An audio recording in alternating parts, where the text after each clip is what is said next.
Bom dia, gente. Sejam bem-vindos a mais uma aula de Fundamentos da Administração, só que agora do dia 24/8.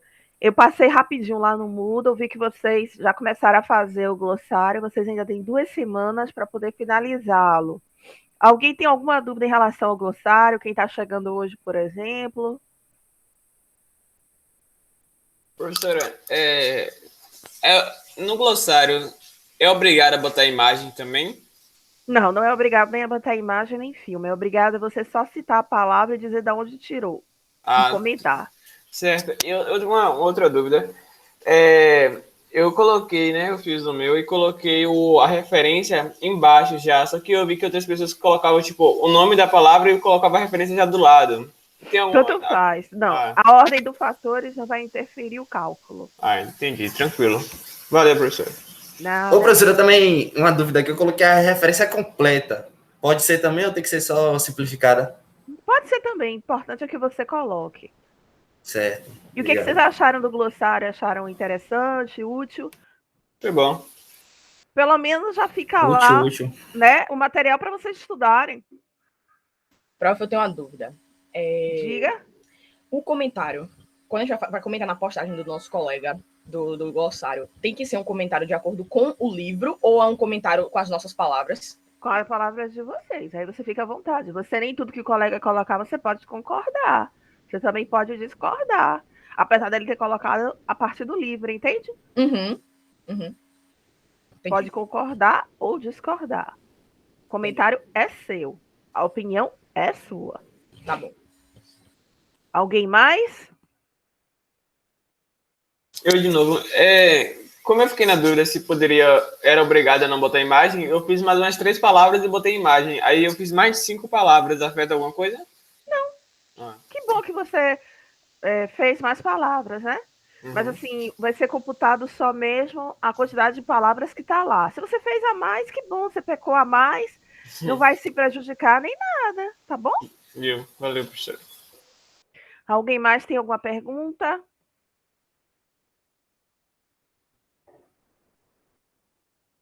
Ninguém? Ninguém mais tem pergunta nenhuma. Camila, você quer comentar alguma coisa? Como minha colega de trabalho? Não, prof. Foi tranquilo até então, eles são bem tranquilos.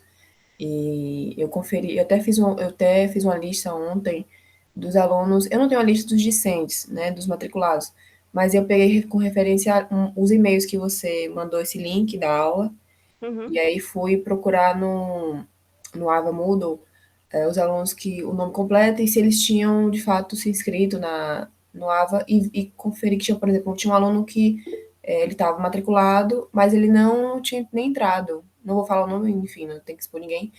E aí eu conversei com ele ontem, ele já entrou. Pedi também para ele entrar no grupo do WhatsApp, ele ainda não entrou no grupo, mas ele se inscreveu no AVA. Uhum. E é isso. E, assim, foi uma situação que aconteceu. De resto, é bem tranquilo. Porque como é a primeira vez deles, né, Camila, eles ficam às vezes meio perdidos. É a primeira vez, assim, para conseguir as informações na faculdade. Diga, Jéssica. Camila, sabe o que eu tava lembrando agora?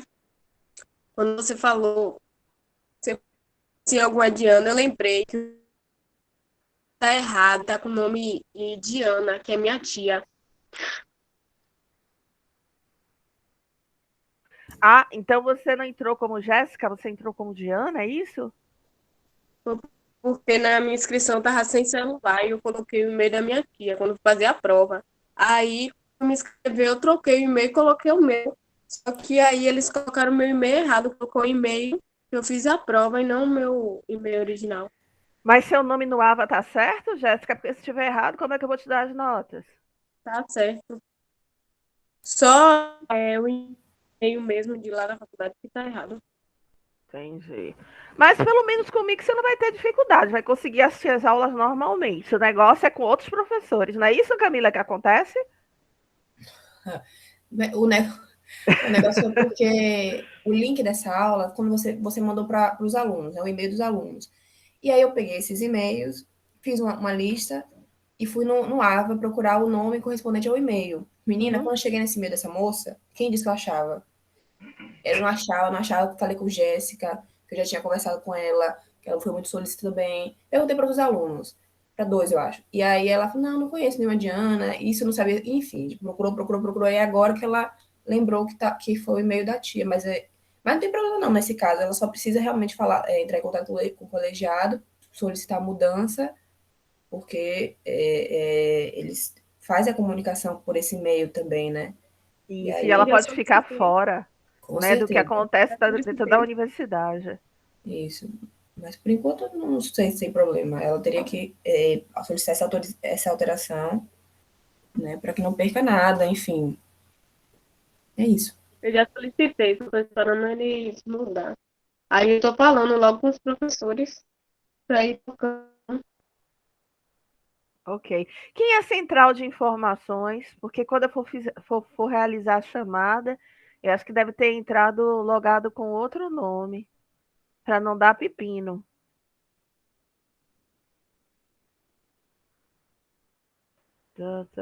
Acho que está tranquilo. Alguém mais tem alguma pergunta? Pronto, então eu vou começar, já que ninguém tem dúvidas Professor, nenhuma. Oi, bom dia. bom Eu dia, mandei Dani. no chat se é obrigatório comentar nas palavras dos colegas. Sim, tem escrito lá. É obrigada, Daniela. E tem que ser em 5 palavras ou... A Entendi. mesma quantidade de palavras que você postou. Obrigada. Viu? Alguém mais? Eu vi que Bruna abriu a câmera. Bruna, você quer falar alguma coisa? Não, foi porque quando eu entrei eu esqueci de desativar. Ah, então tranquilo. Alguém mais tem alguma pergunta? Então vamos continuar nossa aulinha da semana passada, né? Me lembrem aí o que foi que nós vimos na nossa última aula. Para ver se realmente vocês aprenderam ou simplesmente fizeram de conta que estavam me ouvindo.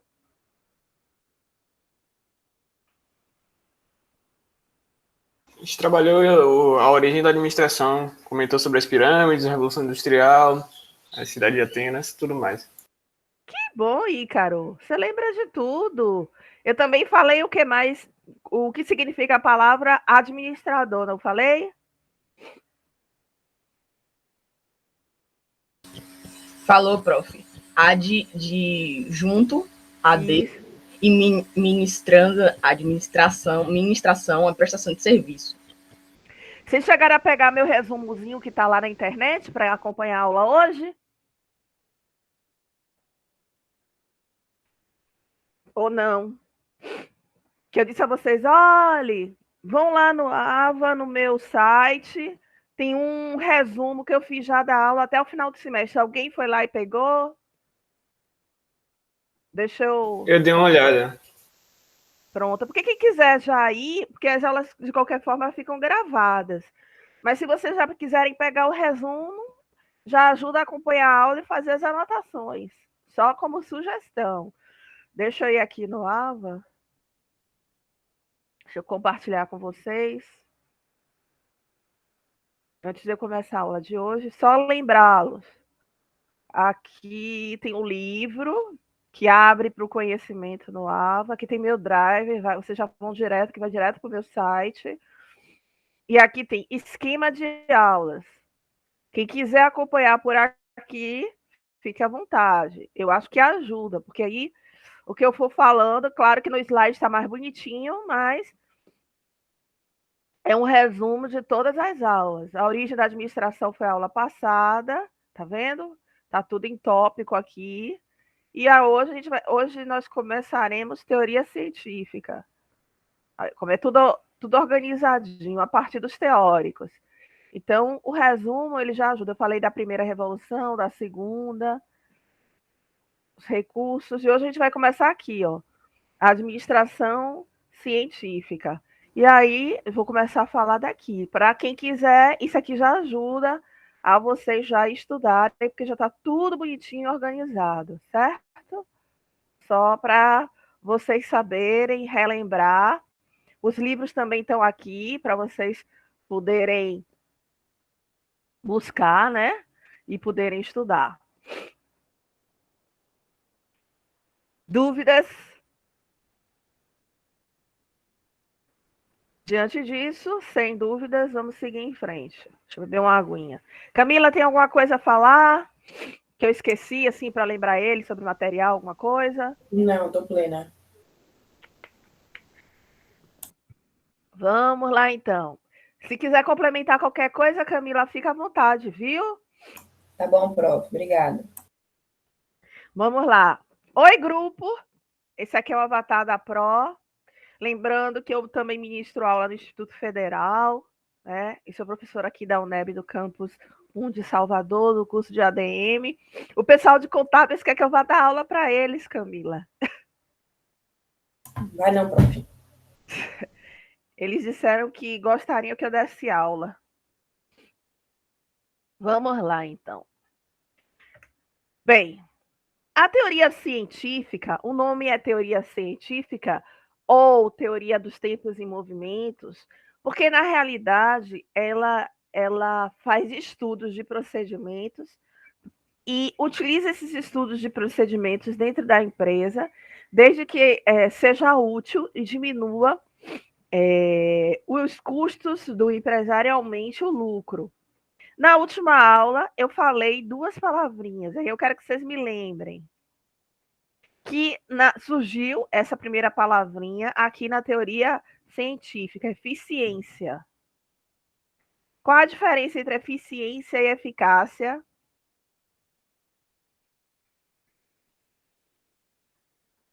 Estou esperando, hein, gente? Prof, ciência tem a ver com otimização de recursos, riquezas, né?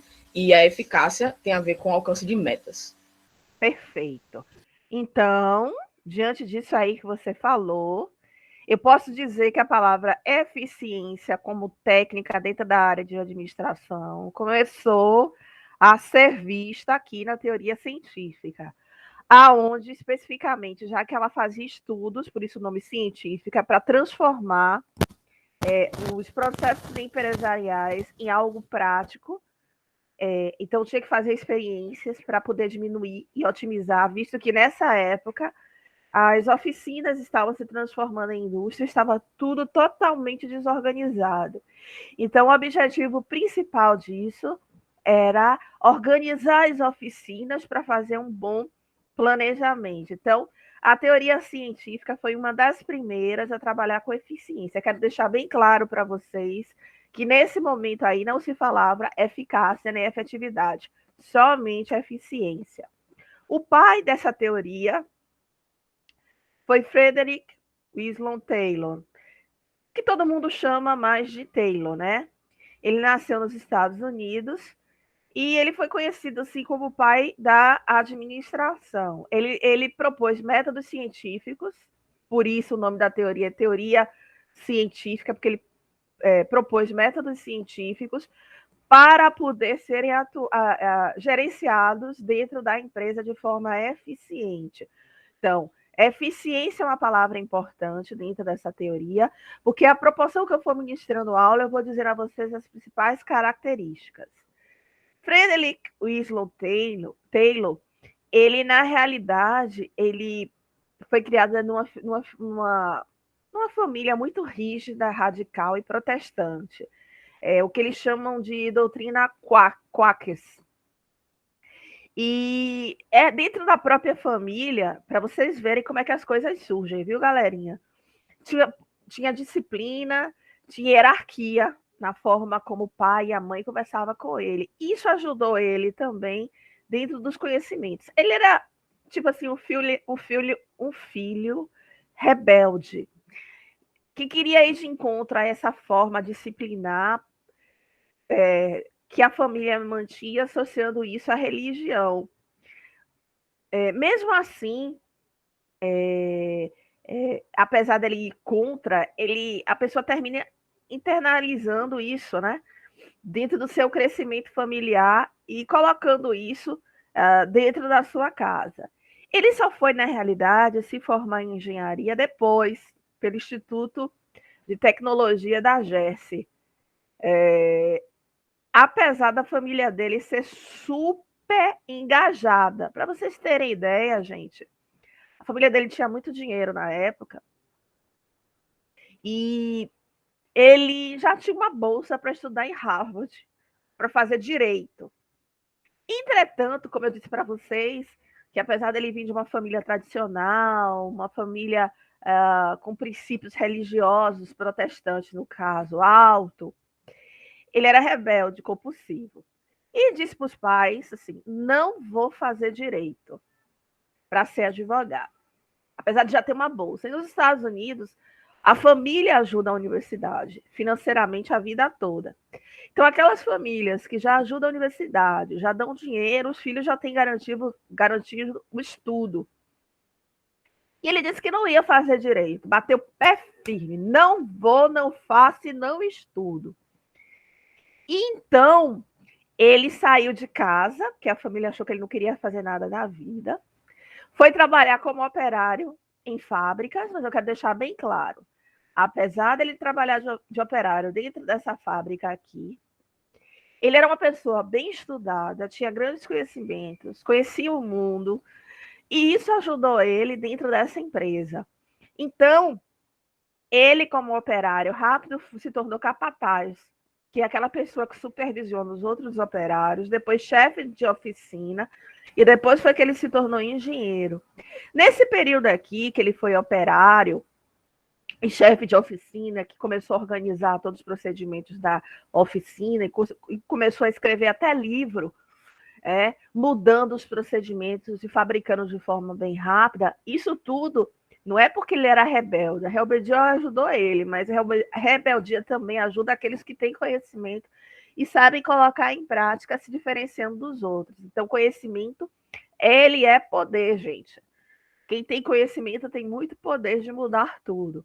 Ele conheceu também outros teóricos que eu vou mostrar no decorrer da aula, quando ele era capataz e chefe de fábricas, que também pegou a ideia dele, foi coleguinha dele, como de Simone e Simara, os coleguinhas, e trabalharam juntos, só que em empresas diferentes e atividades empresariais diferentes. Um foi, por exemplo, construir navios.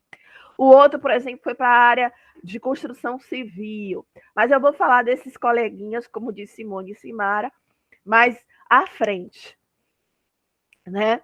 E aí, a família dele era rica, com essa descoberta dele, melhorando os procedimentos, escrevendo livro, fazendo palestras, ele ficou mais rico que a família.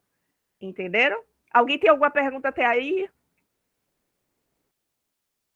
Então, nem toda a ovelha rebelde não vai ser nada. Se a pessoa tiver convicções daquilo que ela quer, vai chegar a algum lugar com certeza, desde que acredite nas suas convicções. Pergunta, gente. Alguém tem? Eu tenho um comentário. Diga, Jéssica. Eu também não tiro a razão dele de ser rebelde, não. Porque os pais dele queriam que ele fosse advogado, mas não era uma coisa que ele queria. Então, eu acho que a rebeldia dele, além de ser algo bom, fez com que ele crescesse futuro lá na frente. Eu concordo com você, mas naquela época, Jéssica, a gente tinha que cuidar o que a família dizia pra gente. Ainda mais assim, alguns procedimentos, o que deveria ser, com quem deveria casar, para que o dinheiro ficasse entre a própria família, entendeu? Era uma coisa muito comum. Entendi. Para nós, que nunca tivemos dinheiro, que somos pessoas humildes, muitas vezes é difícil não compreender, mas para quem tem muito dinheiro, o dinheiro tem que circular entre os mesmos, não pode ser distribuído entre outros. Não sou eu que estou falando isso, não. Eu estou dizendo como acontecia, entendeu? Alguém tem algum outro comentário? Então, eu vou passar um filmezinho aqui rapidinho sobre Taylor.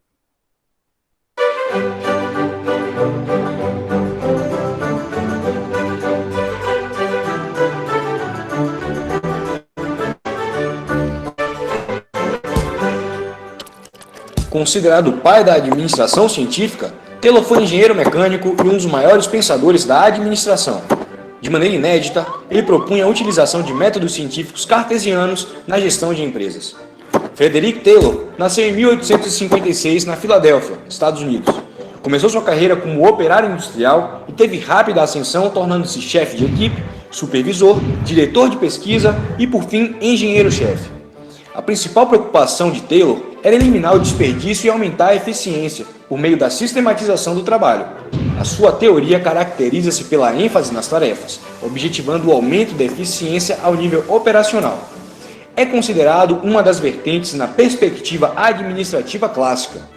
Em uma declaração a respeito do teórico, Peter Drucker afirmou: Taylor foi o primeiro homem na história a considerar o trabalho digno de estudo e observação sistemática. Frederick Taylor faleceu aos 59 anos, vítima de uma pneumonia. Suas teses, ainda hoje, são estudadas nos cursos de administração.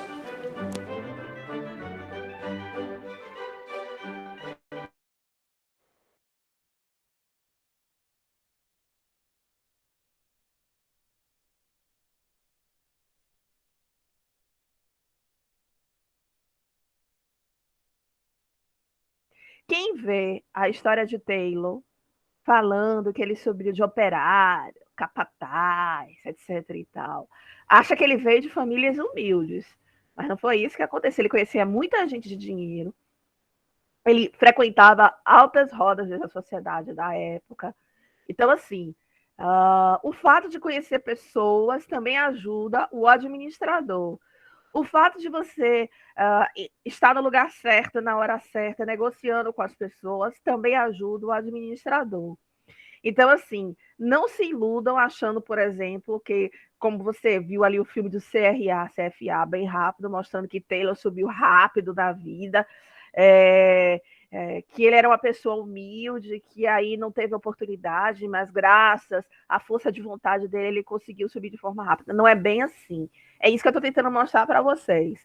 Ele tinha conhecimento, ele era uma pessoa bem viajada, ele estudava, lia muito, ele era uma pessoa assim que na casa dele tinha vários livros, porque naquela época as pessoas tinham dentro de casa uma biblioteca enorme.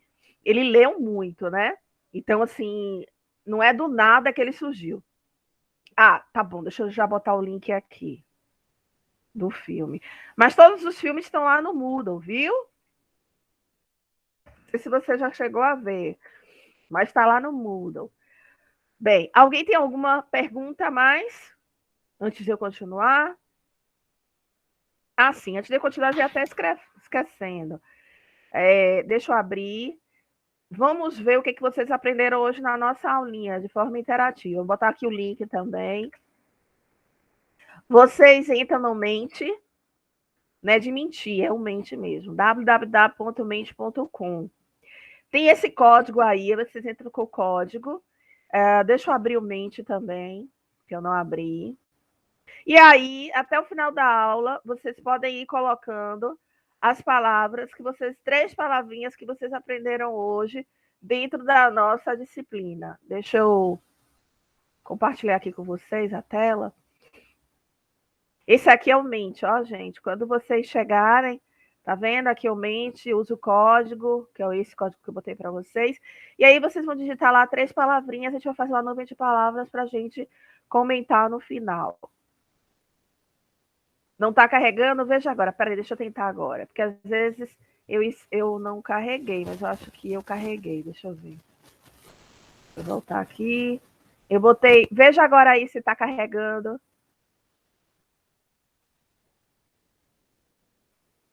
Se você conseguiu entrar com o código. Deixa eu ver aqui. Prof, porque quando você enviou o link, você colocou um tracinho para separar o link do código, se não me engano.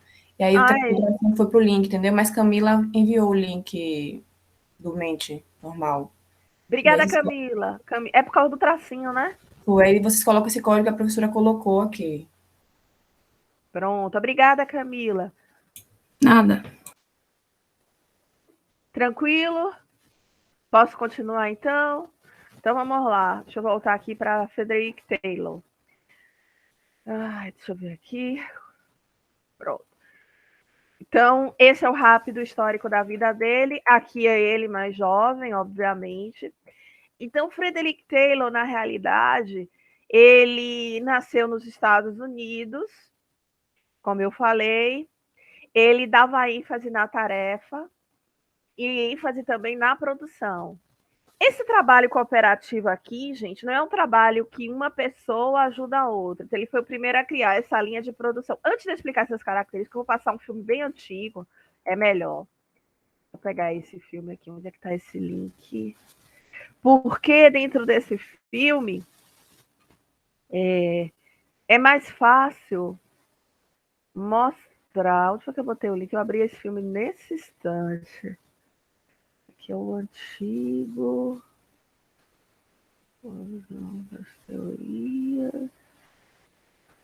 Será que foi aqui que eu vi?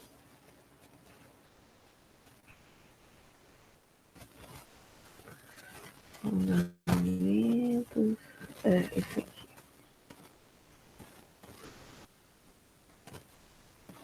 Bem, eu vou mostrar aqui a diferença entre o just in time e o just in case. O just in time ele foi aperfeiçoado por Ford, que é outro teórico da teoria científica, que eu vou mostrar mais na frente. Mas deixa eu dar a coisa aqui. Peraí, eu dei uma pausa, vou botar aqui, e aí eu vou ter que voltar para lá, peraí. Porque senão vocês não vão ver. Pronto, já está aqui o filme. Deixa eu voltar aqui. Bem, antes de eu mostrar como é que funciona a teoria científica, tem esse filme da década de 80, bem velhinho. Ford, na realidade, quem criou a empresa Ford. Ele pegou os princípios de Taylor, que é esse, mas eu vou falar na frente de Ford, mais na frente, e aprimorou. Taylor criou a linha de produção. O nome é linha de produção porque o formato da atividade das pessoas trabalhando é em formato de linha. Taylor também criou o trabalho cooperativo, ou seja, não é no sentido de você cooperar, eu ajudo meu colega, ele ganha mais. Não. É no sentido que eu faço meu trabalho, se eu fizer bem de forma eficiente, olha a palavra aí, a outra pessoa, outro operário, vai continuar fazendo. Para isso, ele estudou a forma, ele ia, observava os operários na linha de produção e via o melhor movimento do operário executar essa forma de produção. E dizia que executando da forma correta, a pessoa economizava energia. Isso do ponto de vista dele. No ponto de vista da maior parte dos teóricos, a pessoa fazendo da forma certa, trabalhava mais rápido, tá certo? Ele ganhava mais dinheiro, a pessoa também ganhava, inclusive ele foi um dos primeiros a trabalhar com incentivos salariais, que é o que chama que ele chamou na época de incentivos salariais e prêmios de produção a partir de um tempo padrão. Por isso que essa teoria também é chamada de tempos e movimentos, porque como ele observava o trabalho na linha de produção e ele estudava como deveria fazer passo a passo, então ele criou o tempo padrão. Por isso que essa teoria também é chamada teoria de tempos e movimentos, já que você tem um tempo padrão para fazer a atividade da forma mais correta. Só que se você fazer isso de forma muito rápida, isso vai causar fadiga muscular e doenças, né? Entre outras. E para fazer as pessoas trabalharem no tempo certo, ele acreditava que tinha que dar sempre treinamentos. E acreditava também que as pessoas, ao serem treinadas, elas se especializavam em determinada atividade. Só que nessa época, vocês vão ver, as empresas, elas trabalhavam com crianças, mulheres grávidas, eram locais insalubres, com pouca luminosidade, pouca ventilação, muita fumaça. E os teóricos, eles começaram a estudar para melhorar esse local de empresa, não pensando, quero deixar isso bem claro, não é pensando nas pessoas, e sim no aumento da produção e do aumento da produtividade e da eficiência. Não se fala em eficácia, ok? Deixa eu passar esse filme que Ford, na realidade, já aprimorou o Taylorismo, a teoria de Taylor, a teoria de tempos e movimentos, e o Japão fez o mesmo através da Toyota. Então, um procedimento chama-se Just in Case e o outro procedimento chama-se Just in Time, que é o do Japão, que é o toyotismo.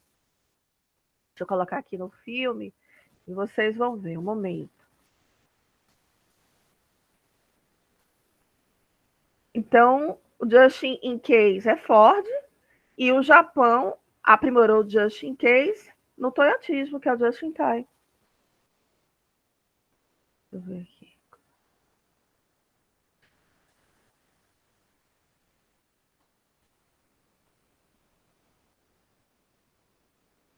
E tá?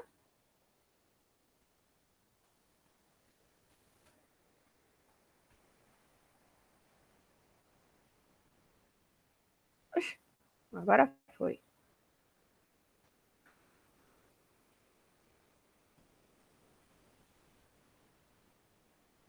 A pessoa número 1 pega as capas em lotes de 12.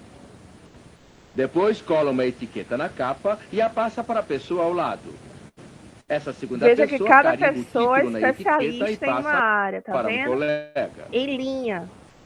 O montador número 3 faz os furos com a cor e o tamanho certos e afixa o número correto no fichário. O montador 4 abre a ferragem da pasta e insere as divisórias.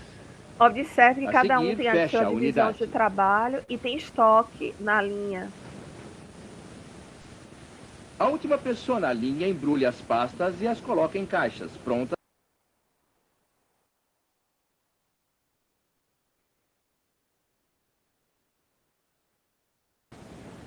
Temos ainda, é claro, a inevitável controladora de qualidade, que abre pacotes ao acaso para verificar a qualidade do produto.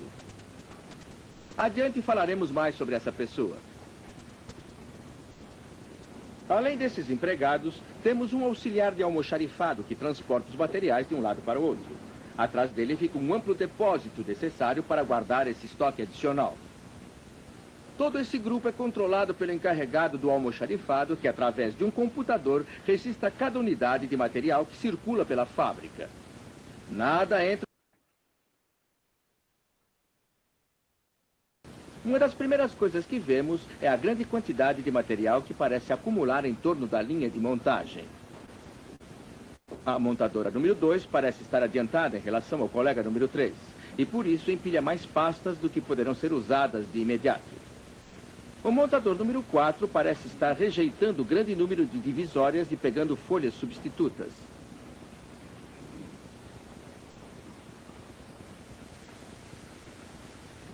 O auxiliar de almoxarifado parece ter de correr para remover componentes em excesso e está trazendo um novo lote do depósito.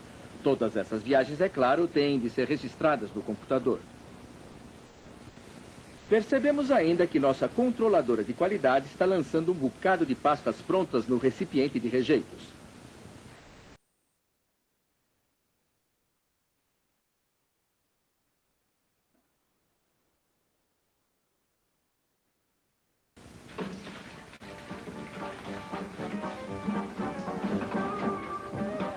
Foi colocado uma pasta vermelha e está cronometrando o tempo, como é que cada um trabalha. Observe que cada um trabalha com tempos diferentes de produção, tá vendo?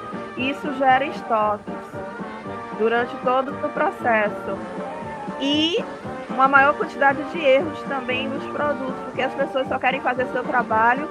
Olha o cooperativismo, como é que ocorre aí, ó, gente.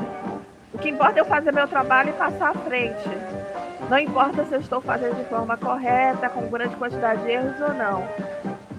Até porque, nesse período, o consumidor não reclamava sobre os produtos, não havia direito do consumidor, nada disso. A empresa, tudo que produzia, lançava no mercado.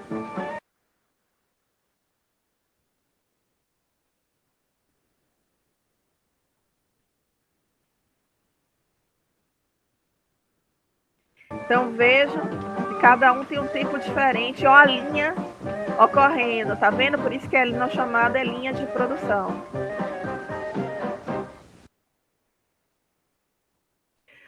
O próximo já é o aprimoramento dessa linha, que é o Just in Time, criado pelos japoneses, através do toyotismo. Então, você vê que o aprimoramento desse processo. É uma redução do volume de estoque ao longo da linha. E aí alocou as pessoas, cada um tem que trabalhar no mesmo tempo dentro da linha. 5 pastas sendo trabalhadas.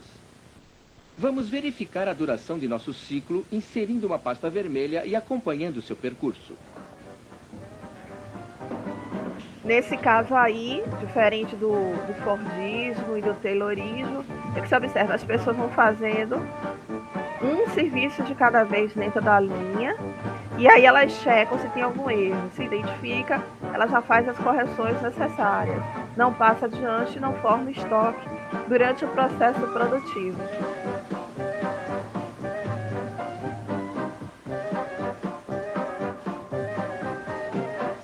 E trabalha-se com menos pessoas. A duração do ciclo para a pasta vermelha foi reduzida a 1 minuto e 2 segundos.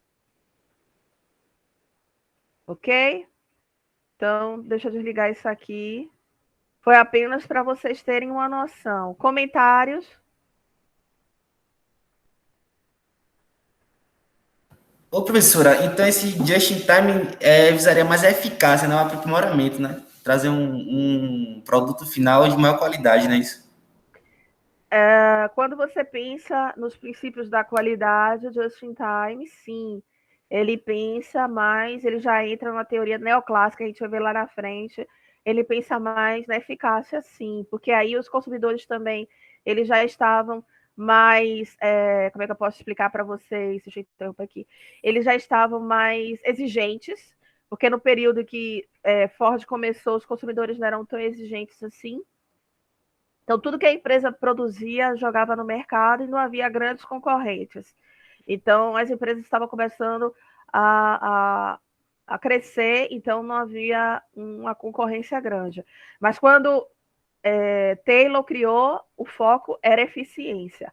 Fordismo, eficiência. Just in time e Toyotismo, você trabalha eficácia, teoria neoclássica. Concordo. Quem mais?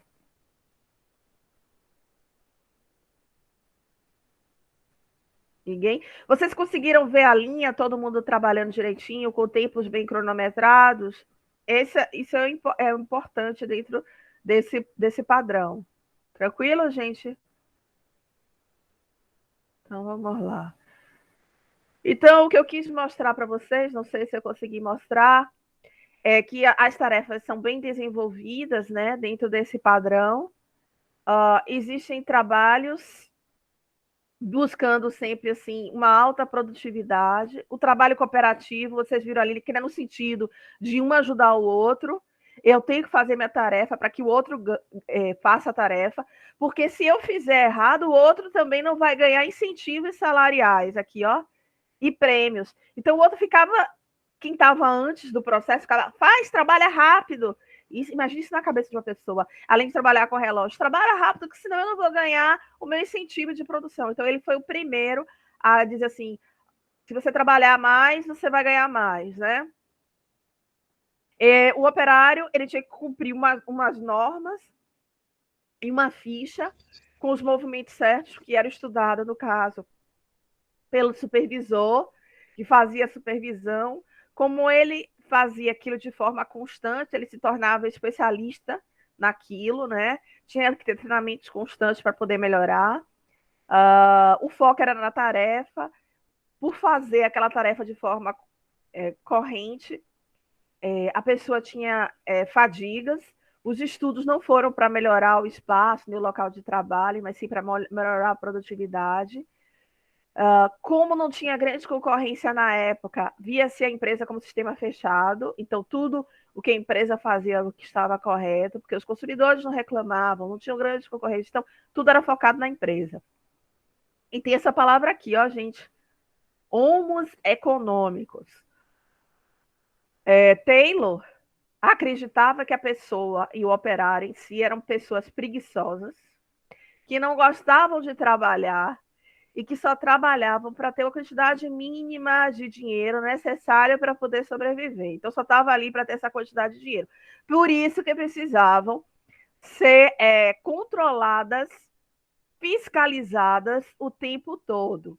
Os princípios principais que Ford dizia é que qualquer administrador tem que planejar primeiro, preparar os seus recursos, mão de obra e aptidões desses operários para torná-los mais especialistas, controlar ele de forma constante para poder confirmar o que ele era feito, por isso existiam homos econômicos, para executar a atividade da melhor forma possível. Aqui tem uma outra palavra que é chamada teoria da máquina. As pessoas trabalhavam de forma tão repetitivas que pareciam máquinas na linha de produção, ok? Eu queria que vocês falassem alguma coisa, se vocês têm algum comentário. Acho que foi Pedro que citou, professora, do filme do Chaplin, que os professores sempre passam para a gente no ensino médio, né? Que justamente deixa bem visível essa parte da máquina, né? Que o Chaplin fica com... Acho que é tão... Enfim, ele fica com essa mesma coisa que ele fazia na máquina. E aí acho que é a melhor forma de poder, né, visualizar isso. Mas, se eu não me engano, tipo, o Chaplin era uma crítica ao... Exatamente, era isso que eu ia dizer, Pedro. A Revolução Industrial. Uhum. Mas dá para ter uma analogia aí. Tipo, dá pra gente visualizar, né, o que acontecia, mais ou menos. Eu vou passar um pedacinho do filme, do Charlie Chaplin, mas com o objetivo de vocês verem exatamente o que Pedro falou, a crítica. Porque o filme, na realidade, é o ponto de vista dos operários. Esse filme que eu vou passar aqui agora, vou botar até o link aqui, é referente... Eu botei o link? Botei. Deixa eu botar aqui também. Referente ao ponto de vista dos empregados. Por quê? Para vocês terem uma ideia, os lucros dos empresários naquele período aumentaram 300%. E o dos empregados não chegou nem a isso. Você tem um lucro de 300%, gente, é muito. E vocês vão ter uma aula de sociologia, vocês vão ver que o lucro dentro da área empresarial, ele é fruto do número de pessoas que você promove aí, vamos dizer, um trabalho aí de mais-valia, Fabiana, é o nome disso, né? Mais-valia. Então, você, eu não sei, explora o trabalho de cada pessoa e ganha em relação a isso, a esse trabalho. Então, os funcionários trabalhavam muito com um relógio na frente. Imagine aí quem trabalha de telemarketing ou com um relógio, sabe exatamente o que é que eu estou dizendo, com horário de entrada e muitas vezes não tinha horário de saída, trabalhavam 10, 12 horas na fábrica, crianças, mulheres grávidas em um ambiente totalmente insalubre, tinha perdas constantes de membros na linha de produção, não havia INSS para as pessoas se encostarem, vamos dizer assim. Então, quem tinha que tomar conta desse familiar era a família, e nós estamos já voltando de novo a isso, com as novas leis trabalhistas que estão sendo lançadas agora, então todas as conquistas estão sendo deixadas de lado. Não sei se vocês viram a nova lei do nosso governo agora, que está para ser votada, em que a empresa pode contratar uma porcentagem de funcionários de acordo com o número de seus empregados, e que é válido para pessoas até 29 anos e acima de 50, que vão trabalhar só recebendo seguro de vida e vale transporte. Pense aí, vai deixar de lado o trabalho do menor aprendiz, que é um trabalho remunerado, trabalhar apenas por vale transporte e seguro de vida. Eu acho isso um retrocesso, mas tem que agradecer aí quem votou no homem, né? E isso gera, países colocaram esse tipo de procedimento, gera um suicídio alto entre os jovens. Porque imagine você continuar na casa dos seus pais, vivendo do dinheiro deles até 29 anos de idade. Uma idade que muitos de vocês já querem estar com sua vida, seu trabalho, sua renda, sua casa, muitos para poderem casar, né? Ter sua família, ou não casar, seja o que for, ter sua liberdade financeira. Ou então muitas pessoas com mais de 50 anos, com filhos, adolescentes, e ter que ganhar salário de vale transporte. Eu acho isso um retrocesso diante da qualificação das pessoas, entende? E aí você gera uma precarização do trabalho, ou seja, todas as conquistas, que inclusive no filme que Pedro fala de Charlie Chaplin, e que começa o período da formação dos sindicatos para poder defender os operários. Você vê Le Chaplin que cai no buraco e ele levanta com uma bandeira na mão e tem um movimento atrás enorme. essas empresas, na época, muita gente não era qualificada, então houve um desemprego enorme, como está acontecendo agora, é um momento que nós estamos vivendo parecido, um aumento da pobreza, né, enorme também, muitas empresas fechando, claro que isso acelerou com a pandemia, não vou deixar isso de lado. Ô Eric, o que quer dizer MDS? Você sabe que a Pro, ela não entende muito dessas linguagens mais modernas. É meu Deus. Ah, meu Deus. Obrigada. Você pode ver aí, Eric, o novo projeto de lei que já foi aprovado pelo Congresso, graças à grande aristocracia brasileira, que tem uma mentalidade mais escravocrata, entendeu?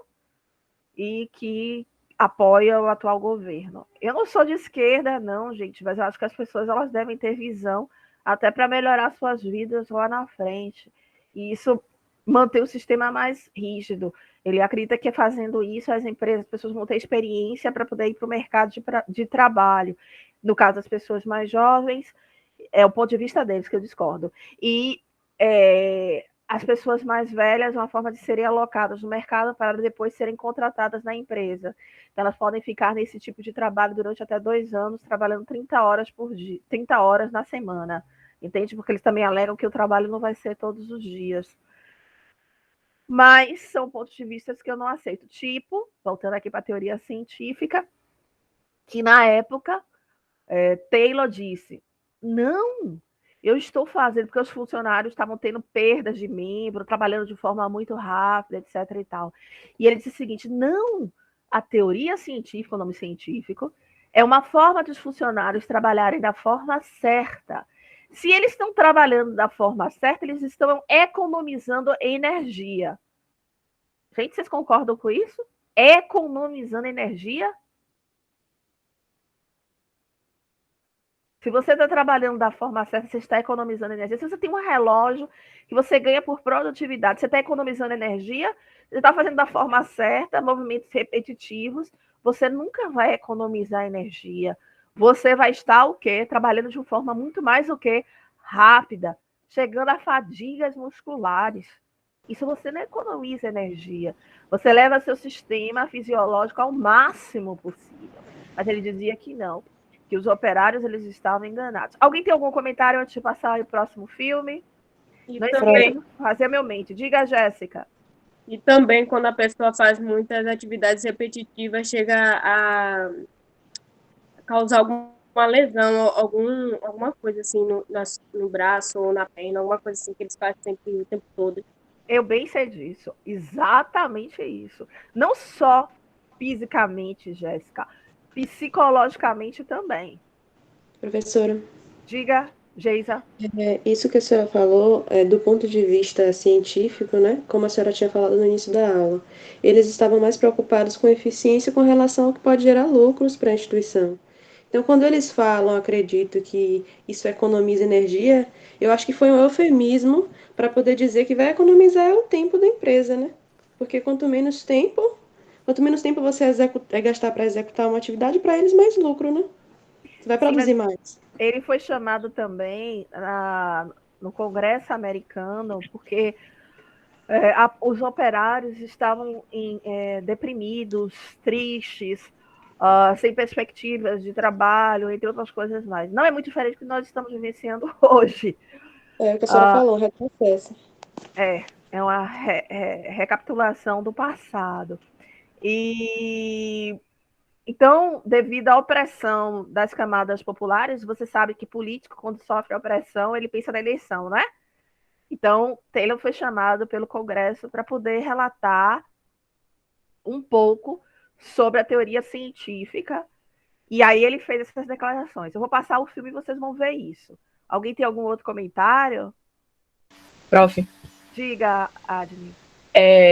Eu lembro que quando a gente estudava Revolução Industrial na escola, os professores, pelo menos meu professor de Sociologia, falou sobre isso no âmbito social, que você falou da mais-valia, Marx vai falar isso com muita propriedade no materialismo histórico, e em relação ao desgaste intelectual também, porque causava uma alienação do conhecimento, eles nem viam o final do produto, Tipo, eles não tinham eles essa noção.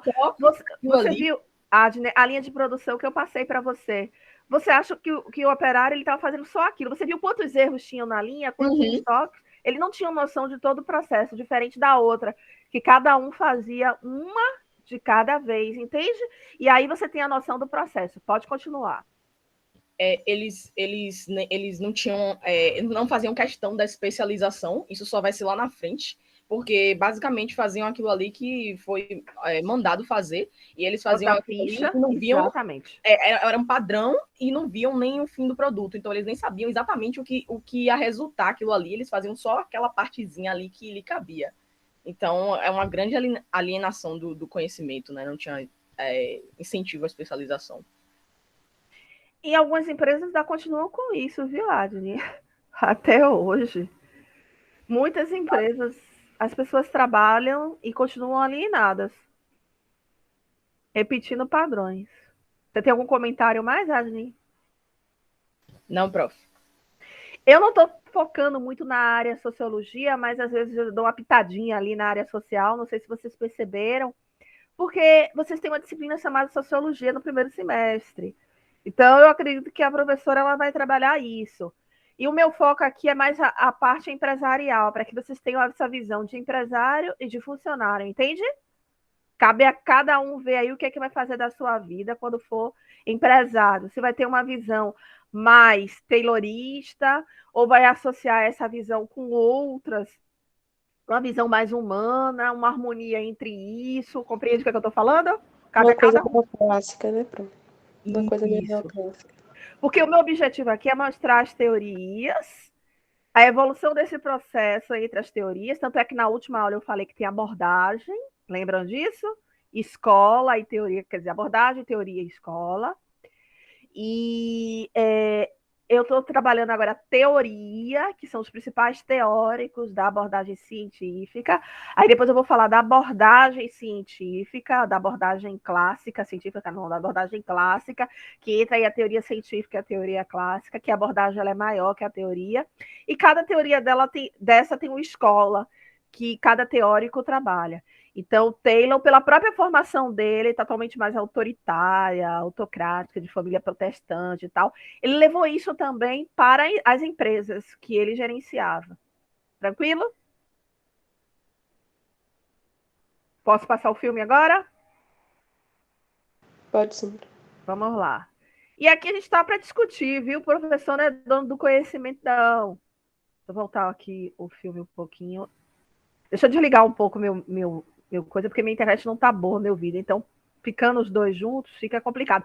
Olha, quando eu passar o filme, gente, preste atenção. Esse filme é do ponto de vista dos empresários, não é do ponto de vista dos empregados, ok?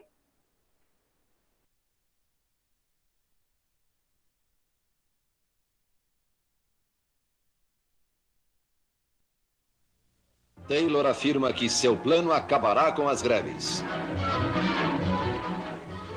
O que a ciência fez para a extração do carvão?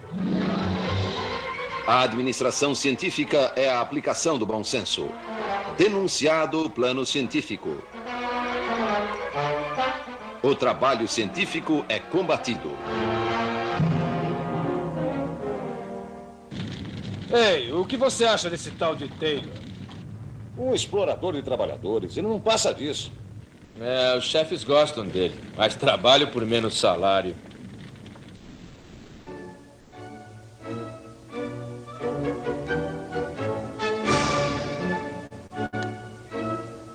Sr. Taylor, o senhor não acha que a administração científica é apenas um modo de trabalhar mais depressa? Frederick Taylor e a administração científica. Distribuído no Brasil por Ciamar. Nestes últimos 150 anos, uma das principais questões com que se defrontam todas as nações industrializadas tem sido como poderemos aumentar a produtividade e, ao mesmo tempo, aumentar a satisfação do trabalhador. Já que a falta de uma resposta talvez seja a causa do nosso grande número de problemas econômicos e sociais, muitas pessoas tentaram uma solução. Uma das tentativas mais significativas foi feita pelo engenheiro industrial norte-americano Frederick Winslow Taylor. Em 1911, Taylor publicou um livro, Princípios de Administração Científica, no qual propôs métodos de trabalho objetivando aumentar a produtividade.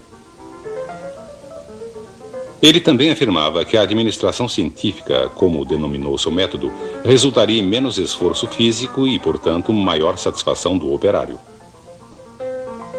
Esta foi, sem dúvida, uma época memorável. Um pouco antes da Primeira Guerra Mundial, os dirigentes aceitaram a proposta de Taylor e muitos adotaram o seu método.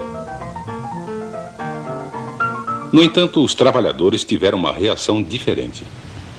A administração científica é um artifício para nos fazer trabalhar mais depressa. A gente trabalha mais depressa, aumenta a produção. E quem é que fica com o lucro? Os chefões, é isso. Veja, a gente produz mais aço em menos tempo. Ótimo! Nós mesmos acabamos com o nosso emprego e vamos para o olho da rua. Grande coisa. A reação dos trabalhadores foi tão grande que acabou provocando uma investigação pelo Congresso norte-americano. A principal acusação era de que a administração científica, assim chamada por Taylor, era apenas um nome elegante para o artifício de forçar um aumento na velocidade do trabalhador. Em janeiro de 1911, uma comissão especial do Congresso norte-americano se reuniu para questionar o Sr. Taylor. A dramatização que apresentamos a seguir se baseia nos anais daquela reunião. Sr. Taylor, pode nos dizer o que é a administração científica e como ela se realiza? Senhores, a administração científica é um sistema que economiza trabalho, permitindo que as pessoas produzam mais em menos tempo. Ela se realiza quando a gerência e os operários trabalham juntos, como parceiros, e não como adversários. Como o senhor consegue isso, Sr. Taylor? É simples. Os dirigentes definem o trabalho a ser feito e então oferecem as condições apropriadas e as recompensas necessárias para fazê-lo. Os princípios da administração científica tornam isto possível.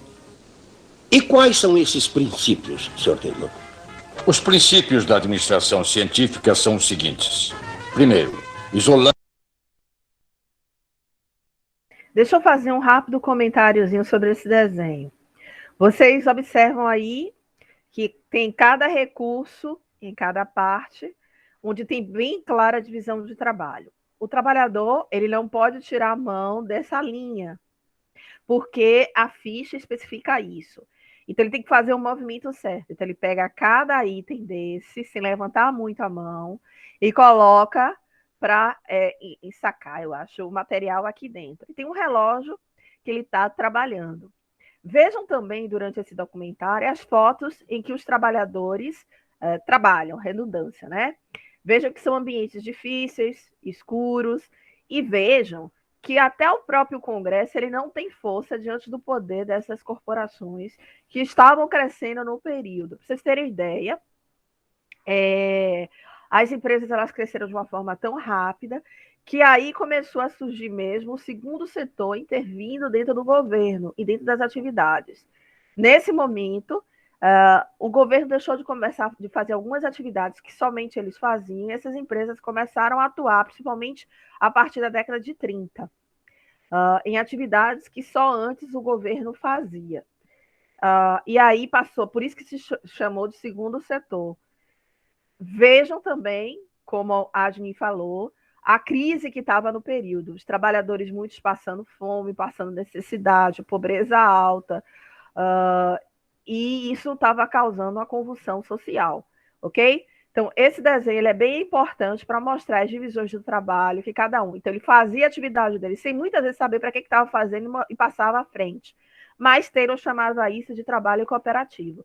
Na minha concepção, não coopera-se com nada. Cooperação é quando você ajuda um ao outro, de forma mútua. Aqui é uma cooperação em que cada um faz o seu trabalho e passa-se adiante, ok? Alguém tem algum comentário antes de eu continuar o filme?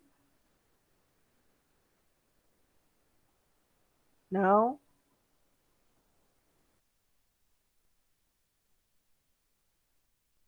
Vamos à tarefa. Depois, selecionamos um trabalhador modelo. A seguir, estudamos e cronometramos os movimentos exatos desse trabalhador. Depois, redesenhamos o espaço de trabalho, eliminando movimentos desnecessários. Finalmente, treinamos o trabalhador quanto a um modo melhor e mais eficiente de desempenhar essa tarefa. Entendo. Pode nos dar um exemplo específico? Certamente. O Sr. Frank Gilbert obteve sucesso ensinando um grupo de pedreiros a assentar tijolos de modo mais eficiente. Antes, eles faziam 18 movimentos, mas o Sr. Gilbert reduziu a tarefa para 5 movimentos ao elevar os tijolos ao nível das mãos do pedreiro. Isto eliminou muitos movimentos desnecessários e aumentou substancialmente a velocidade do trabalho. Os princípios da administração científica permitiram que ele alcançasse esses resultados. Mas eu fui informado que o novo método do Sr. Gilbert aumentou a produtividade dos pedreiros em cerca de 300%. E, no entanto, os salários aumentaram apenas 30%. O senhor considera isso justo? É claro, porque pelo novo método do Sr. Gilbert, o pedreiro passou a usar cerca de 1/3 da energia que usava antes. Ele ganhou 1/3 a mais por apenas 1/3 do esforço.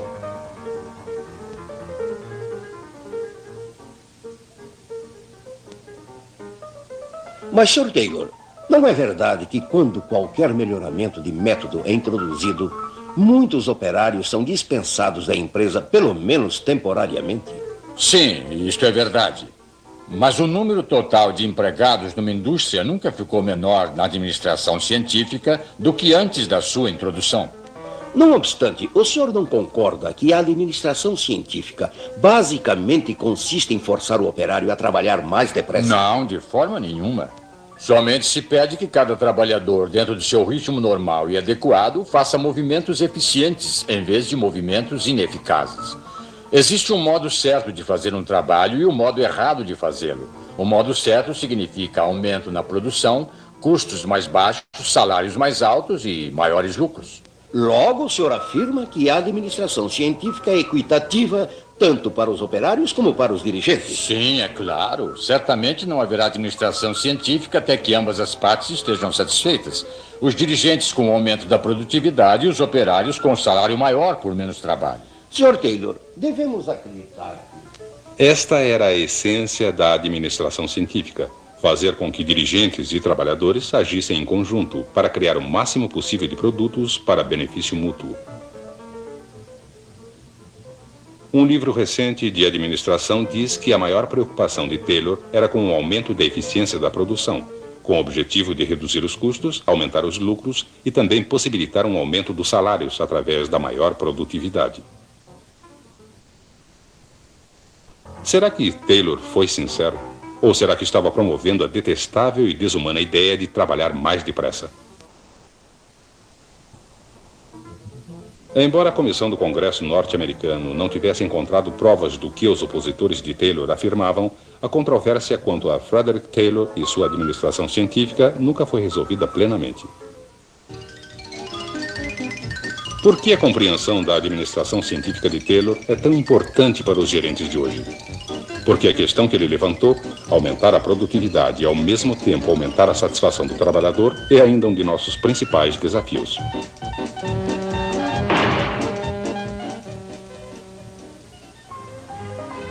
As respostas de Taylor são relevantes até hoje.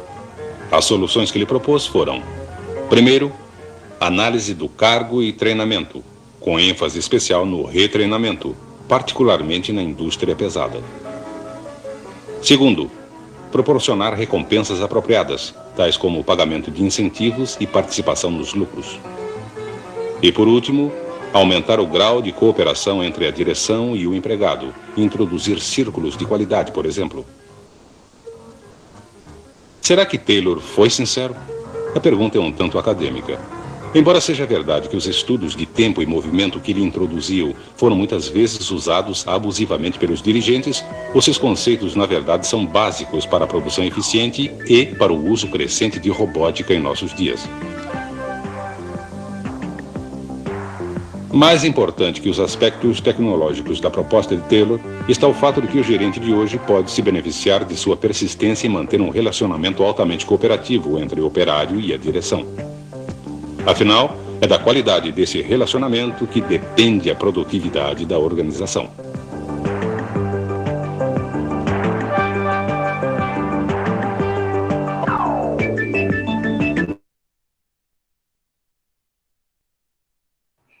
E aí, gente, o que é que vocês acharam do filme?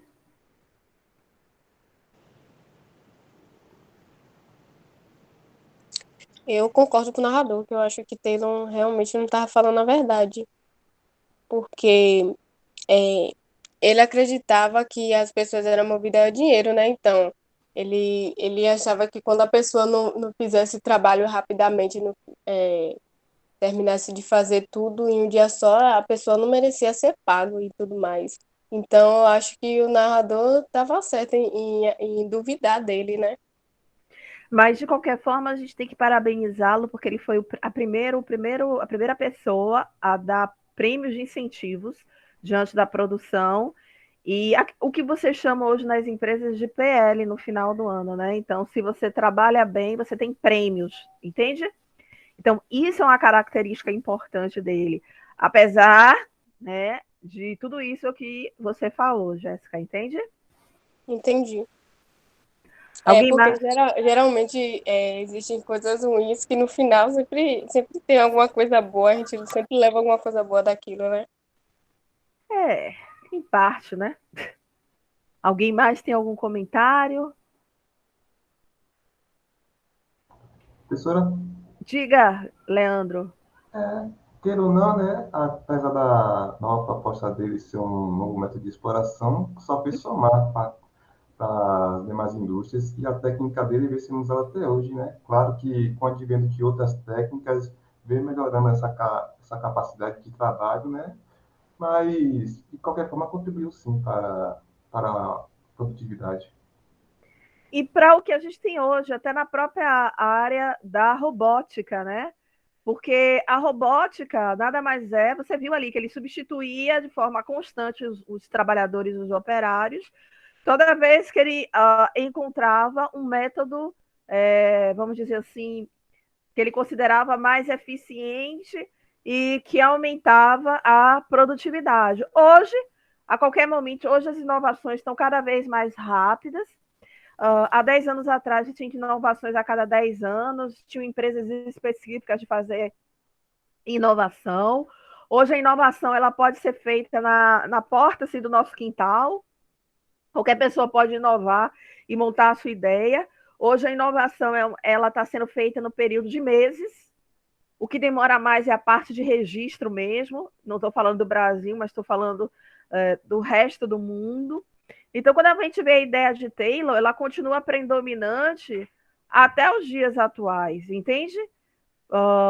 Quer ver um exemplo? Deixa eu ver se eu vejo aqui um filme que mostra bem claramente e se é para tornar o processo eficiente, a gente substitui, não tem por que não substituir.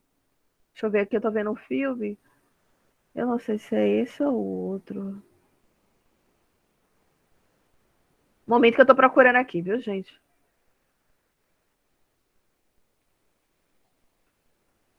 Deixa eu copiar aqui. Eu achei aqui. Deixa eu dar um... Que mostra justamente um pouco o que Taylor faz, né? Vou botar aqui o estoque da Amazon para vocês verem como é que ele funciona. Oi, Pedro. Abriu a câmera. Peraí. Peraí, não tem música, não tem ninguém falando, viu? É só para vocês verem mesmo.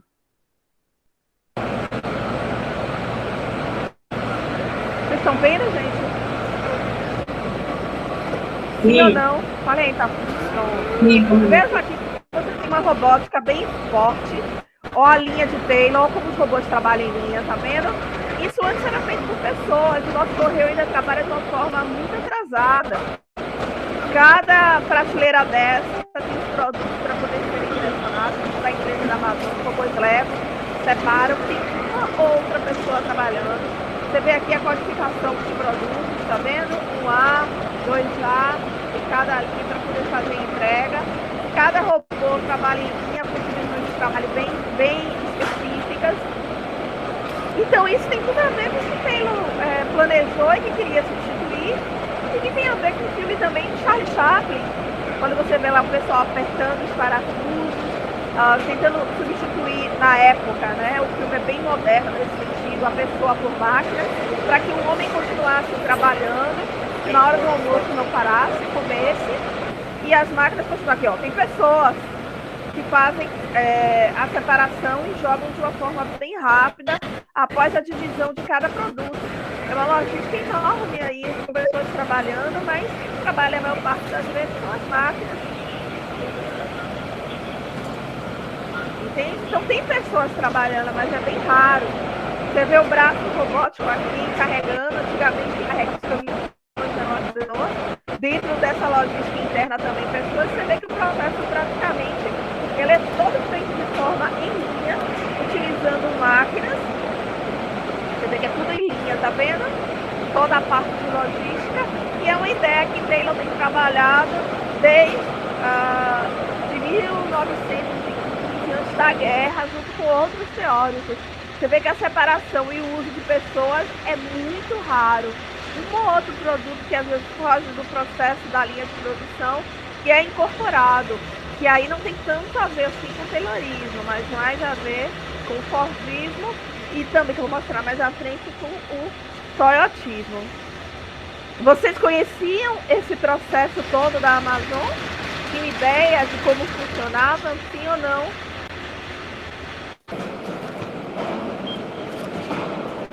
Vou desligar aqui para vocês verem, para depois ser empacotado e levado.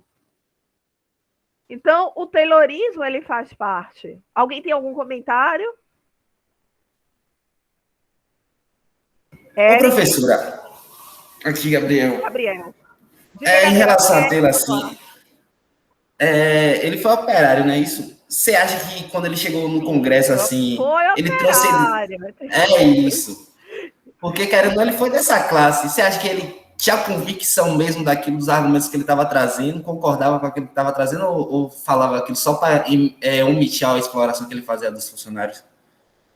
Bem, porque quando a gente parte ele acreditava. E a pessoa, geralmente, ela, quando cresce em um ambiente, ela absorve muito daquele ambiente. Qualquer pessoa empreendedora, posso até dizer uma certa, assim, um pouco sobre empreendedorismo, a pessoa, ela absorve o que ela aprendeu na vida dela, né, no dia a dia, de como é feito, todos os procedimentos, e Taylor fez isso. Querendo ou não, ele nunca passou dificuldade na vida. E ele era uma pessoa muito culta, estudava muito, lia muito. Você vê aí, né, os grandes empreendedores também dessa época. O cara da IBM, ele tinha pais advogados, e ele leu muito. E ficava em casa construindo. O cara que criou a Tesla, alguém sabe o que é a Tesla? Tesla? Sim. Sim. Tem vários nessa época também. Tem o inventor da lâmpada, esqueci o nome dele agora, é Thomas Edison. Thomas Edison. Entre outros. Mas você acha, Pedro, que o que a gente está passando agora não é o mesmo período, não? Sim. Em dizer nisso, tem um livro, né, que eu li, que é muito interessante, que conta, tipo, várias histórias desses homens de sucesso desse período, né? Esqueci eu vou pegar ele aqui, já eu volto aqui. Pronto. E a gente vai comentando, porque eu também vou aprendendo com vocês. A Pro não sabe tudo não, viu, gente? A gente vai trabalhando. Então, por exemplo, o que a gente vive, o que vivencia na nossa família, o que vivencia no nosso dia a dia, a gente transmite isso para as corporações que a gente gerencia. Então, a característica da nossa gerência tem a ver com a forma que a gente trabalha no nosso dia a dia, com a forma que a gente vive na nossa casa, como a gente gerencia, entende? Então, querendo ou não, Taylor, ele foi um estudioso, ele foi um cientista, ele trabalhou a gestão como algo mais cientista, tanto é que ele acreditava, se não é prático, não funciona. e foi levando assim à frente. Gabriel, você tem alguma pergunta? Não. Então, aqui, pro, esse livro aqui de Napoleão Hill, não sei se você já viu. Quem pensa Enriquece. Não vi, Aí, não. ele conta Resuma pra várias gente histórias. aí. Você agora resume pra gente aí, vai. Tipo assim, Napoleão Hill, né? Ele pegou histórias de várias pessoas de sucesso. Que, tipo, por exemplo, ele conta a história de Ford, conta a história de John D. Rockefeller.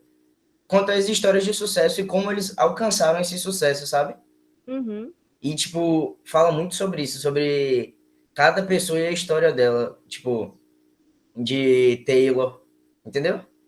Porque, querendo ou não, a gente vai projetar isso, sabe, Sim. Pedro e turma? Nossas experiências, a gente vai projetar a nossa forma de gestão. Não tem como não ser. A forma como a gente planeja, como a gente controla. Se a gente vai ser mais autoritário, se a gente vai ser mais democrático dentro dessa nossa gestão, buscando uma maior participação ou não. Tudo tem a ver com as nossas vivências, as nossas vicárias, as nossas experiências de vida. Concordo plenamente. Se a pessoa passou mais dificuldade, ela vai transmitir isso para a forma de gestão também. Alguém tem algum comentário a mais? Que eu vou seguir em frente, hein? Pronto, esse é o filme do ponto de vista de Taylor e tem um filme do ponto de vista de... que é o que vocês falaram, que é Tempos Modernos. O negócio de Tempos Modernos é que toda vez que eu passo e que gravo, como é que eu posso explicar para vocês? O YouTube não deixa eu deixar o vídeo lá, então ele manda apagar tudo. Então, talvez esse vídeo de hoje, esse finalzinho, vocês não vejam o filme Tempos Modernos. Mas eu passo pelo menos no começozinho para vocês verem o ponto de vista dos funcionários. Por quê? É importante, porque a gente discutiu hoje o ponto de vista dos operários naquele período, e é importante também a gente discutir o ponto de vista dos operários, não, dos empregadores e agora dos empregados, a partir do ponto de vista de Charlie Chaplin, que nada mais é do que uma crítica, e mostra bem mais essas características sociais, nem tanto as características empresariais. Mas o filme deixa claro algumas características do filme do filme de Taylor, das características da teoria científica de Taylor. Inclusive, o filme já começa com um relógio. Esse relógio é o símbolo mesmo do tempo em que as pessoas, muitas viviam na área agrária e passaram já a viver na cidade. Na área agrária, você tem um tempo maior, você não vive tanto em relação ao relógio. Então, as pessoas passam a ser, eu vou dizer vítimas, viu, gente? Porque é vítima mesmo. Do relógio, como a gente é vítima hoje do celular, sabe? Que o celular não deixa a gente em paz em nenhum momento. É o WhatsApp, ninguém sabe o horário que a gente trabalha. Então, você tem que ter tempo para tudo. E também está sintonizado aí com tempos em movimento, que é a teoria de tempos em movimentos de Taylor. Deixa eu passar aqui um pouquinho, porque aí a gente já começa. Deixa eu ver se eu... Deixa eu interromper aqui.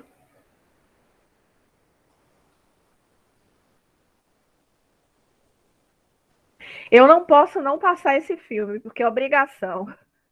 Infelizmente. Apesar da maioria já conhecer e ver na parte aí do segundo grau. Então, você já vê aqui o começo do relógio, né? É uma história da indústria que trabalha pouco. Eu acho que esse... O quê? Perdão? O áudio do vídeo abaixar um pouco que não tá dando para escutar direito. Não tá dando para me escutar direito. Deixa eu baixar mais, então. Então, o que eu falei é que as pessoas, na realidade, elas são controladas o tempo todo. Então, tem uma alta hierarquia. Você viu lá o presidente controlando, né, as pessoas, né? Porque acredita que as pessoas não gostam de trabalhar e trabalha com a quantidade mínima de dinheiro para poder sobreviver. Sabe aquelas pessoas que vocês já ouviram falar que tem o discurso, se eu tiver casa e trabalho, tá para mim, casa, comida e roupa lavada, para mim tá tudo bem. Vocês já ouviram esse ditado que fala isso? Gente, já ouviram? Sim. São pessoas que, na realidade, elas não pensam muito. A motivação dela é o mínimo possível para poder sobreviver. Então, Taylor acreditava isso e passou isso no período. Então, as pessoas e os operários deveriam ser controlados, verificados, para ver se eles fizeram bem o seu serviço. Deixa eu continuar aqui. Anúncio, gente. Tic-tac.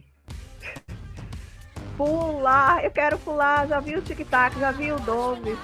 Ai, meu Deus. Esse é um pedaço do filme que eu queria passar para vocês, para mostrar que muitas coisas do que aconteceram lá, hoje também nós vivenciamos aqui, né? Então, toda a parte de contexto social, de tráfico, de bala perdida, e isso aí você tem que pensar nos Estados Unidos e Inglaterra no começo, e nós estamos vivendo isso agora. Então, lá eles conseguiram exatamente, Eric, é o passado e no presente. Mas lá eles conseguiram, de uma forma melhor, controlar isso. E nós, não, né? Continuamos com isso até hoje, o que é muito complicado. Então, o que eu quero que vocês aprendam na aula e na disciplina é que tal teórico criou tal teoria, e isso, toda a teoria criada, todo o procedimento empresarial, querendo ou não, ele pode causar dano social ou ele também pode causar algum benefício social. Então, a teoria científica, ela criou benefícios especial para as empresas modernas hoje, pensando aí na parte de robótica, inteligência artificial, que era uma forma que eles pensavam desde aquele período para a nossa gestão hoje, mas também causa danos, porque a partir do momento que você substitui de forma científica uma pessoa por uma máquina, da mesma forma que a pessoa trabalha como uma máquina, a teoria da máquina, e eles acreditavam apenas no homem social, eu não acredito no homem social, a gente vai ver a evolução dessas formas de pensar até os dias de hoje. Mas foi importante para o desenvolvimento das teorias. Então, é isso que eu quero falar para vocês, né? Vocês têm alguma pergunta, algo a fazer, alguma coisa que eu não fiz essa sintonia, que deixou uma lacuna na cabecinha de vocês?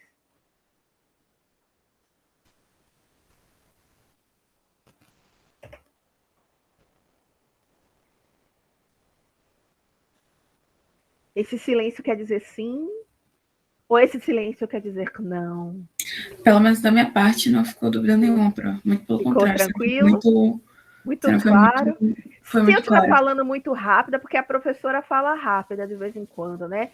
E eu quis mostrar o filme, Geisa também disse que não, porque às vezes no ensino do segundo grau mostra de uma forma mais voltada mesmo, não para a teoria, que é o meu foco. Mas a proporção que eu fui mostrando o filme, eu fui mostrando os focos principais. Quem tiver interesse, pode continuar assistindo o filme posteriormente. Camila, colega de trabalho, tem algum comentário? Não, prof, não tenho comentário. Eu só queria saber se a gente vai ter a resposta do mapa mental, do mente. Vamos. Enquanto eu estou conversando aqui com você, o mente não mente. Então tá aqui, tá sendo feita, tá vendo? Que lindo. Só 10 pessoas fizeram até o momento. Mas vamos comentar, né, Camila? Se você tiver aí, quiser comentar com a Pro, colega de trabalho, estamos aí, coleguinha. Tá bom. Eu vou mandar o link aqui de novo no chat para o pessoal que não... 11 pessoas, tá vendo? Tá aí, ó. Registre seu voto, gente, sobre nossa aula de hoje. 12 pessoas, ó. E aí é uma aula que a gente participa todo mundo juntos. Alguém mais dá mais? Antes das coleguinhas aqui, Simone e Simara, comentarem. Alija e Camila. 14 pessoas. Tá aumentando, hein, Camila? O bonitinho é que vai fazer na hora, né? Pois é, prof. É bom que eles interagem, né? e você traz proposta nova, porque tem professor que fica aquela coisa mais engessada, você traz muita, né, tecnologia, interação, é ótimo. Vocês acham minha aula dinâmica, gente, assim, do jeito que eu falo, que eu comunico? Muito. Porque a aula remota é complicada, viu, Camila? Não é o quê? Professora, como a senhora traz vídeos, várias ilustrações, se torna muito mais dinâmica. Não dá sono, não? Dessa forma, não. Porque sempre tem um vídeo, aí a senhora complementa com sua fala. Que bom, que vocês estão gostando para não dormir na minha aula. Bem, eu acho que a gente já conseguiu aqui 16 pessoas. Vamos lá para o nosso Mente que Não Mente. Então, a palavra principal aqui do nosso Mente que Não Mente é Taylor, que foi o principal teórico e o pai da administração científica, que trabalhou aí eficiência just in time, não é Taylor, e sim just in case, que eu vi que alguém botou aqui em algum lugar, na hora que as palavrinhas mudaram, mas just in case é que é Taylor. Just in time é filosofia japonesa, que a gente vai ver muito mais lá na frente. Mas ele com certeza tem a base da administração científica. É uma teoria que busca o lucro, produtividade, mais uma aqui.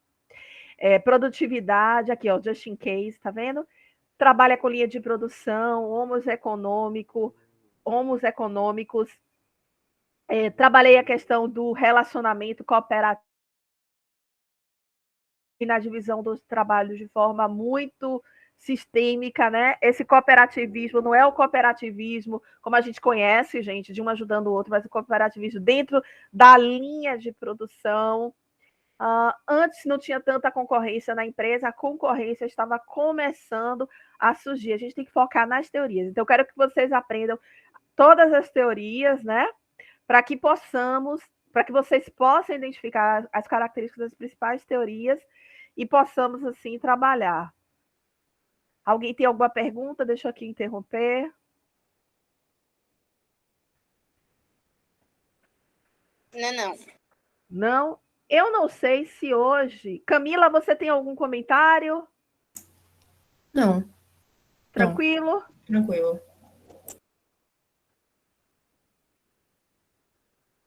Geisa, questões pessoais.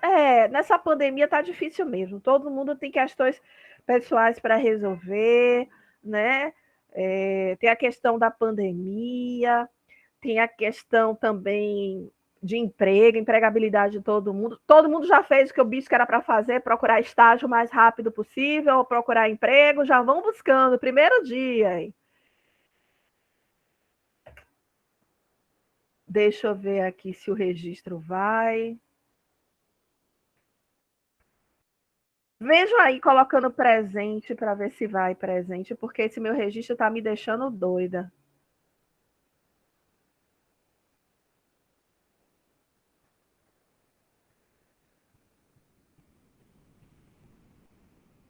Vocês têm algum comentário a fazer? Eu acho que... Deixa eu falar do mapa mental rapidamente. Deixa eu buscar aqui o material do mapa mental.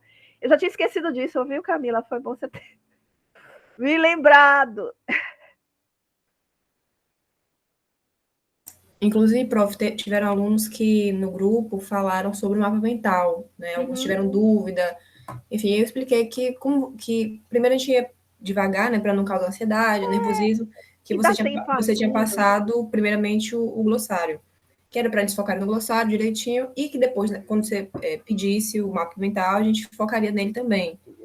Porque se for o caso, eu posso até postergar a data do mapa mental, é uma coisa bem, bem tranquila de ser feita, até porque o mapa mental vocês vão precisar de todas as teorias.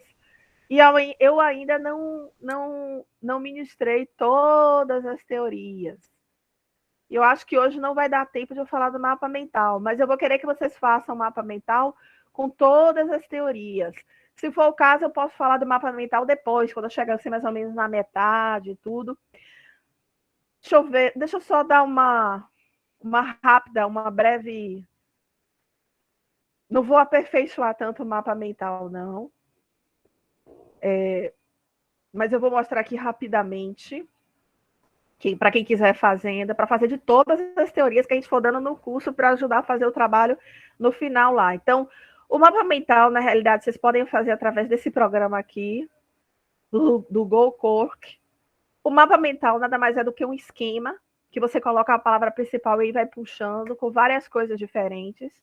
Quem criou o mapa mental foi Tony Buzan, que é esse senhor que está aqui, Buzan, que está aqui do lado. Ele nasceu em junho de 1942 e faleceu em abril de 2019. Ele era inglês. E ele criou o mapa mental a partir do momento que ele viu os alunos dele escrevendo no caderno, rabiscando e fazendo esquemas para a aula. O livro de mapa mental de Buzan é esse aqui, Mapas Mentais. Na realidade, o que vocês vão fazer no mapa mental? Ele visa você visualizar de forma rápida as principais questões em relação a determinado assunto. Como eu quero que vocês façam um mapa mental de todas as teorias, então quem já quiser já ir fazendo com base nos principais teóricos, nos principais pensadores. Então, por exemplo, assim, criar um mapa mental. O que é um mapa mental? Você pode botar cores diferentes quando for clicar para poder fazer, né? Você pode usar as cores em relação a determinado assunto, porque o mapa mental ele vai aprofundar, vai compartilhar tudo aquilo que vocês pensam. Então, vocês podem usar cores, formatos, setas, balões, colocar dentro desse programa figura e vídeo para trabalhar de forma bem criativa. E vocês podem usar também o mapa mental, vocês futuros administradores aí, para reuniões, fazer um brainstorm na hora, mostrando para as pessoas. Então, ele serve muito para gerir tarefa. Por exemplo, minha vida. O que é a minha vida? De um lado vem a minha família, de outro vem o meu trabalho, é o meu mapa mental. De outro vem o meu estudo, o meu esporte, o meu amor e a minha alimentação. Então, para a minha família, eu já vou puxando aqui outras setinhas. Você vê que cada item desse tem uma coisinha diferente. A gente pode usar para a nossa própria vida, para a gestão de projetos, que é uma área de administração, para clientes, para a área de marketing, recursos humanos, né, para treinamento. E aqui eu mostro o programa que é feito por Buzan. Esse programa é pago, não usem. Use aquele outro. Existem outros programas aqui, I.O., de mapa mental. E existem também outras ferramentas aqui. Eu vou botar alguns.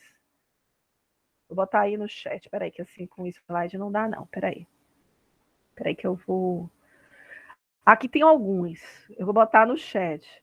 Mas o que eu mais gosto de fazer, que acho mais rápido e direto...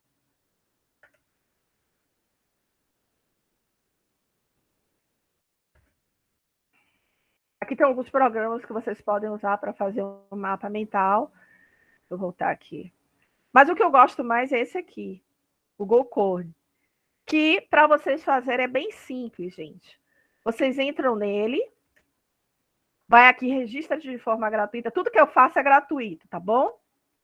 Registra aqui de forma gratuita. Coloca o e-mail de vocês, ou Face, ou do Google. Eu botei o meu e-mail. E vai nessa figurinha aqui, ó, mapa mental. A partir daí, você coloca o título do mapa mental, que são as teorias da administração, ou os principais teóricos da administração, ou abordagens da administração. E aí, você já, depois que coloca o título aqui, você vai clicando nos desenhos. Aqui, você coloca a cor, para mudar a cor, clicando aqui. Aqui, para mudar a cor da letra. Você pode escrever o título do seu mapa mental. Ele vai ficar público, porque como é uma versão gratuita, a descrição, como a gente coloca em filme do YouTube, né? O que tem os seus principais mapas mentais, o que você vai fazer, detalhar o trabalho, quem é o seu público, você não tem como mudar. E aqui você vai mudando, né? Você pode inserir multimídia. O que é inserir multimídia? Você pode botar um filme que já tem lá dentro do seu mapa mental, uma figura. Primeiro você começa aqui digitando a sua palavra-chave. Se você colocar, clicando aqui nesse clipezinho, você vai inserir uma figura. Aí, para fazer próxima chave do mapa mental, basta clicar aqui no mais. E aí ele vai puxar uma nova palavra. Para aumentar ou diminuir, você vem aqui na pontinha, nessa seta, aumenta e diminui. Você pode publicar também para as pessoas verem. Você pode baixar em PNG, que vocês vão ter que baixar depois para botar lá para eu corrigir. Clicando aqui 2 vezes dentro do mapa, você coloca a figura que você quer, né? O círculo, o triângulo, a cor e a fonte. Trabalhem sempre com o mesmo assunto, com desenhos iguais. Então, se você estiver falando de teoria científica, use sempre, por exemplo, círculo. Depois mudar para a teoria clássica, que é um outro teórico, você usa triângulo, com as mesmas cores, tá bom? A fonte de cor você coloca aqui. O fundo, etc e tal. Isso aqui vai aparecer sempre quando você estiver fazendo o mapa, porque ele vai querer que você pague. Não precisa pagar, já vou logo dizendo. E aí, você tem direito a fazer com as suas ferramentas, né, de forma gratuita até 50 megas. E é isso, e aqui eu fiz um mapa mental rapidamente do que é a diferença entre ensino à distância e ensino remoto. Vejam que tudo que é à distância eu botei do lado de cá, tudo que é ensino remoto eu botei do lado de cá, e fui colocando em cada linha um desenho diferentezinho, né? Uma estrela, um círculo, cores diferentes para poder diferenciar. Então, esse aqui é o mapa mental que eu fiz. O mapa mental nada mais é do que uma ferramenta de esboço mesmo que vocês adoram fazer. Esse foi o que eu fiz. Deixa eu botar aqui no mente para vocês. Meu Deus do céu, cadê? Usem aquele programa, esse do Google Corn, que é onde eu fiz, que agora eu postei aí.